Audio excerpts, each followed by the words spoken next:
আসসালামু আলাইকুম সুপ্রিয় দর্শক। আশা করি আল্লাহ তাআলার অশেষ রহমতে আপনারা সকলেই ভালো আছেন। গত ৪ই জুন ঘটে গেছে একটি বিস্ময়কর ঘটনা। যে ঘটনা দেখার জন্য কেউ প্রস্তুত ছিল না।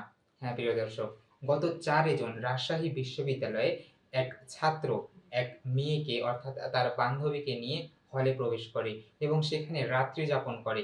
রাত্রি যাপন করে পরের দিন যখন তিনি বের হতে যায় ওই বান্ধবীকে নিয়ে তখনই বাধে বিপত্তি এবং তখন তিনি সবার সামনে আসেন এবং এই ঘটনাটি ইতিমধ্যে সোশ্যাল মিডিয়াতে ভাইরাল হয়ে পড়ে। চলুন তাহলে দেখা যাক বিস্তারিত কিভাবে কি হয়েছিল এবং সেদিন রাতে আসলে কি হয়েছিল। জানা যায় যে এই রাজশাহী বিশ্ববিদ্যালয়ে ৩ জুন যখন ছুটি হয়ে যায় তখন বিশ্ববিদ্যালয়ের ক্যাম্পাসে কেউ ছিল না।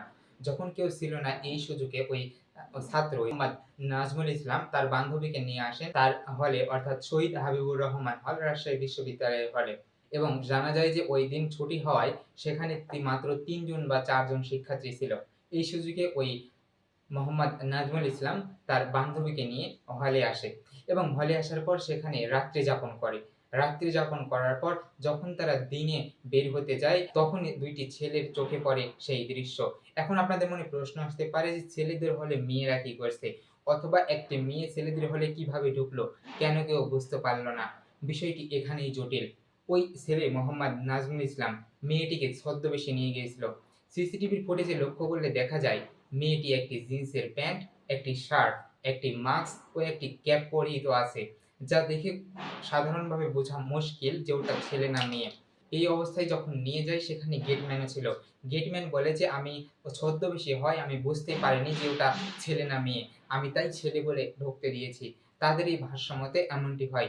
তারপর তারা সেখানে রাত্রি যাপন করে এবং যখন দিনে সাইকেল নিয়ে তারা যখন বের হতে যাচ্ছিল তখনই ২ টা শিক্ষার্থী বুঝতে পারে যে কোনোভাবে যে এটা মেয়ে। তখন তারা চিৎকার দিয়ে ওঠে কিন্তু সাইকেলের গতি বেশি হয় তারা সেখান থেকে চলে যায়। এরপর ঈদের ছুটি পার হয়ে গেল।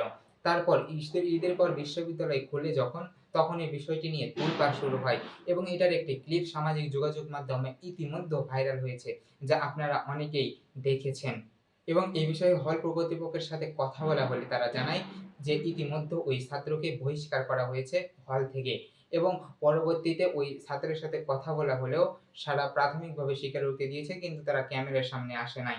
প্রিয় দর্শক, এই ঘটনাটি চাঞ্চল্যকর তুলে দিয়েছে রাজশাহী বিশ্ববিদ্যালয়। রাজশাহী বিশ্ববিদ্যালয়ের যে স্টুডেন্টরা রয়েছে তারা গঠনমূলক তার যে শাস্তি হওয়া দরকার শাস্তির দাবি জানিয়েছে এবং অনেকেই বলতেছে যে এটি আমাদের বিশ্ববিদ্যালয়ের জন্য কলঙ্ক। এটি আমাদের রাজশাহী বিশ্ববিদ্যালয়ের জন্য এটি একটি কলঙ্ক হয়ে গেল। প্রিয় দর্শক, এই বিষয়ের পর তারা আরো হলকে জোরালো দাবি দিয়েছেন এবং হলকে নিরাপত্তা আরো কঠোর করার প্রস্তাবনা দিয়েছেন। প্রিয় দর্শক, আজকে এ পর্যন্তই। দেখা হবে আপনাদের সাথে আরো একটি নতুন ভিডিওতে। ততক্ষণ পর্যন্ত ভালো এবং সুস্থ থাকবেন। আজকে এখানেই বিদায় নিচ্ছি।